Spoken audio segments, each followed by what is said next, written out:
நிச்சயம் முருகனுக்காக முருகப்பெருமானோட கையில இருக்கக்கூடிய வேல் எப்போதுமே நேராகவும் கூர்மையாகவும் இருக்கா அப்படின்னு தான் நம்ம பார்த்திருக்கோம். ஆனா முருகனோட வேல் விளைந்து காணப்படக்கூடிய ஒரு அபூர்வமான தலம் தமிழ்நாட்டுல இருக்கு அப்படின்றது உங்களுக்கு தெரியும். அந்த வேல் ஏன் விளைஞ்சிட்டு அப்படின்றத ரகசிய கதையை தான் இந்த வீடியோல பார்க்க போறோம். சூரசம்ஹாரம் நடந்துட்டு இருந்தப்போ சூரபத்மனோட தம்பி கஜமுகாசுரன் அப்படின்றவர் முருகப்பெருமானை விட்டு போரிட்டு இருந்தான்.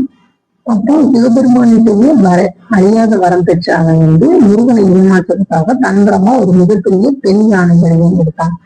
பெண் வடிவில் இருப்பவங்க கொல்லக்கூடாது அப்படின்றது தர்மம். இது புரிந்து கொண்ட முருகன் பெருமான் தன்னோட வேலை ஏறினாரு. அந்த வேல் கஜமுகாசுரனை கொள்ளாமல் ஒரு பெண் யானையை அடக்கும் அங்குசமாக தானாகவே வழங்கியது.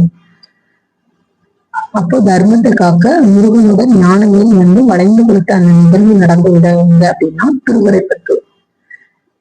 திருச்செந்தூர் சுப்பிரமணிய சுவாமி கோவிலுக்கு மிக அருகிலேயே இந்த தலம் இருக்கு. இன்னும் இந்த முருகப்பெருமானோட கையில அங்குசரிவேல் என்று அழைக்கப்படும் வளைந்த வேலிகளோட தான் இந்த முருகப்பெருமான் காட்சி தருவார். சூரசம்ஹாரத்தின் போது இந்த தலம் முக்கியமான ஒன்றாக கருதப்படுகிறது. திருச்செந்தூர் போறவங்க எல்லாரும் தவறாம கண்டிப்பா திருவிடத்தட்டு அப்படிங்கிற தலத்துக்கும் போய் வளைந்த வேல்கிட்ட இருக்க முருகன் வளைந்த வேலோட இருக்கக்கூடிய முருகனை தரிசனம் செஞ்சுட்டு வாங்க. இந்த தகவல் உங்களுக்கு பிடிச்சிருந்தா முருகனுக்கு அரோகரா என்று கமெண்ட்ல செய்யுங்க. மறக்காம நம்ம சேனலை சப்ஸ்கிரைப் பண்ணுங்க.